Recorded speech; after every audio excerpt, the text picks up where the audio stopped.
दोस्तों, एवाटार अब तक की सबसे कामयाब फिल्म है।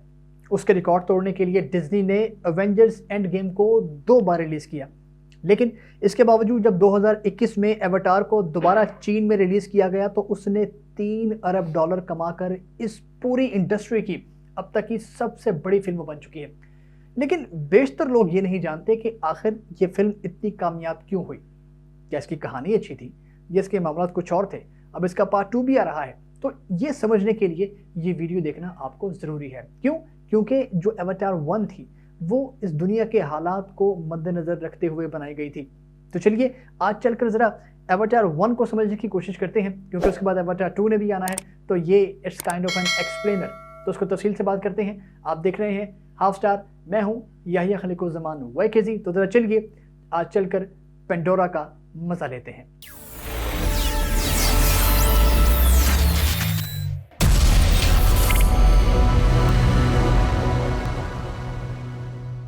दोस्तों, दिसंबर 2009 में एवाटार रिलीज हुई और फिर उसके जो विजुअल्स थे, वो जो पेंडोरा एक ख्याली सा वो सैयारा था, दैट वाज फैंटास्टिक। उसने अपने एक शहर में एक जादू में सबको जकड़ के रख लिया। ये फिल्म आपको पसंद आई होगी, लेकिन शायद इसकी कहानी को उतनी पजीराई नहीं मिल पाई। तो लेकिन अब अगर कहानी को पजीराई नहीं भी मिली और फिल्म इतनी बड़ी कामयाब हो जाए, इसका क्या मतलब है? इसका मतलब है कि कुछ तो है फिल्म में। तो जो माहिर नफ्सियात हैं, साइकेट्रिस्ट, उन्होंने इस बात पर गौर किया। उन्होंने कहा कि आइए जरा इस सवाल का जवाब तो जानते हैं कि लोग आखिर इस फिल्म को इतना पसंद क्यों कर रहे हैं। तो वो इस नतीजे पर पहुंचे हैं कि दर हकीकत ये फिल्म हमारे हालात का जायजा लेती है, उसका अहाता करती है, बल्कि बेहतरीन अहाता करती है। एवाटार न सिर्फ जंग के खिलाफ है, बल्कि ये मजहब के सियासी इस्तेमाल को भी रोकती है और रूहानियत का दर्स देती है। जबकि इसमें इंसान को बतौर एलियन दिखाया गया है। जी, तो अब अगर एलियन का तस्करा हो ही गया है तो पहले हम एलियन की ही बात करते हैं। आज तक जितनी फिल्में बनी हैं उसमें एलियन किसी और सियारे से आते हैं, वो इंसानों पर हमला करते हैं, जैसे कि टर्मिनेटर 2 में हमने देखा, और बेतहाशा फिल्में हैं, प्रीडेटर है, न जाने क्या क्या है। जेम्स कैमरॉन की भी वो फिल्म है ना टर्मिनेटर 2, ये भी जेम्स कैमरॉन की ही अवतार है। तो वो आते हैं और एलियंस इंसानों की दुनिया को तबाह कर देते हैं। ठीक है, अब इंसान का जो इस सारी कायनात के बारे में जो इल्म है, जो चीज़ें हैं, वो अभी सबको पता है कि वो उसका क्या है। तो इस कायनात में जिस तरह इंसान ने ज़िंदगी गुजारी है वो अकेला नहीं है, ये बात हम जानते हैं ना। इसमें और भी मखलूक़ात हैं, एलियंस हैं, ये चीज़ें हैं। तो अब क्या करता है, अब जब जेम्स कैमरॉन ने इंसान को ही एलियन बना दिया, क्या ख्याल है? तो वो बड़ा एक यूनिक सा कॉन्सेप्ट रहा। अच्छा, अब होता ये है कि अब इंसान एक दूसरे सैयारे पर जाता है, वो उस सैयारे के लिए एलियन है, और वहां जाकर वो उस पर हमला करता है और उसके जो वसाइल हैं उसको हथियाने की कोशिश करता है। सो ये नज़रिया बहुत मकबूल हुआ कि एलियन पहले ज़मीन पर आते थे, अब इंसान एलियन बनकर दूसरे सैयारों पर जा रहा है। दूसरा अहम नुकता है एवाटार का जो जंग के खिलाफ थीम है, वो एक ऐसा अहद है कि जिसमें अमेरिका, यूरोप, अफगानिस्तान, इराक, इनमें जंग लगी हुई थी, और पूरा जो मशरिक वस्ता है उसमें एक आग का सा माहौल था, आग लगी हुई थी, और फ्री मर्सनरीज जैसे कि वो ब्लैक वाटर की तंजीम है और उसका चर्चा सारी दुनिया में चल रहा था। तो ऐसे में इस फिल्म की कहानी ऐसी थी कि लोग जैसे सैयारों पर जाके हमले कर रहे हैं, उसके वसाइल को लूटते हैं और ये सब करना अपना हक समझते हैं, तो बड़े बड़े मुल्क भी छोटे मुल्कों पर ऐसे ही कर रहे थे।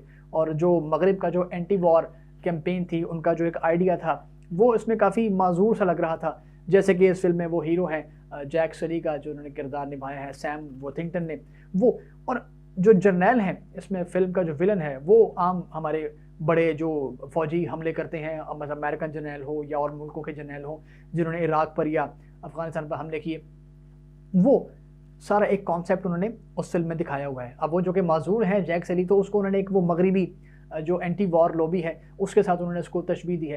तो लेकिन चीज़ें आहिस्ता आहिस्ता इसमें बढ़ती हैं और चीज़ें एक्सप्लोर होती हैं। फिर वो जो जैक सली होता है वो जाता है, जब वो इस हकीकत को समझ जाता है कि यार मुझे कुछ करना है इनके लिए, ठीक है, वो एक ताकतवर आवाज़ बनकर उभरता है, जिस तरह 2007 के बाद एक एंटी वॉर जो चीज़ें थी वो सामने आई और हुआ। तो पेंडोरा में भी यही होता है कि उनको आहिस्ता आहिस्ता ना चीज़ों का अदराक होता है कि ये बंदा ये हमारे लिए फ़ायदेमंद है, वहाँ के बासियों के लिए ये फ़ायदेमंद है, और वो एक सॉर्ट ऑफ अ लीडर वो उनके लिए बन जाता है। उसका एक स्पिरिचुअल सा, एक रूहानी सा उनसे ताल्लुक़ बन जाता है। फिर इस फ़िल्म में जो तीसरी एक बड़ी शदीद ज़र्ब है, वो लगाई गई है मज़हब के हवाले से, कि जिस तरह गहरा दिखाया जाता है रिवायात और मज़हब को, उससे हटकर इस फ़िल्म को बनाया गया है।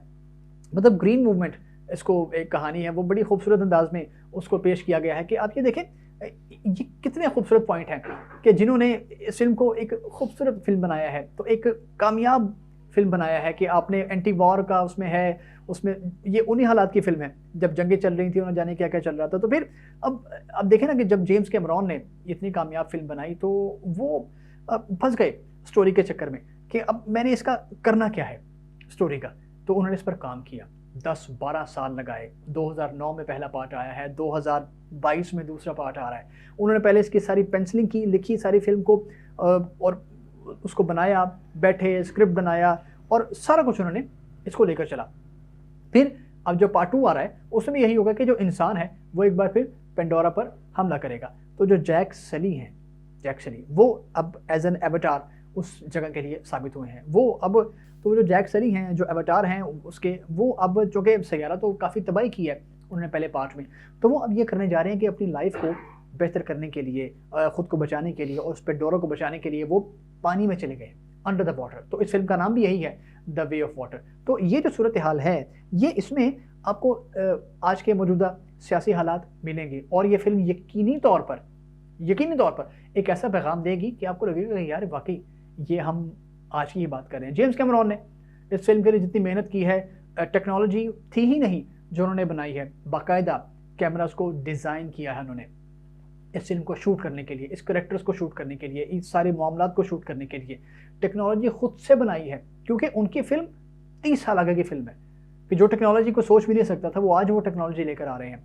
और 1 में जो हमने देखा, शायद कई लोगों को फ़िल्म समझ नहीं आई थी, मुझे भी वो फ़िल्म पहले समझ नहीं आई थी, अनटिल और अनलेस मैंने उसको दोबारा देखा, बार-बार देखा, समझने की कोशिश की, रिलेट करने की कोशिश की कि किस दौर में फ़िल्म बनी थी, उस वक़्त हालात क्या थे।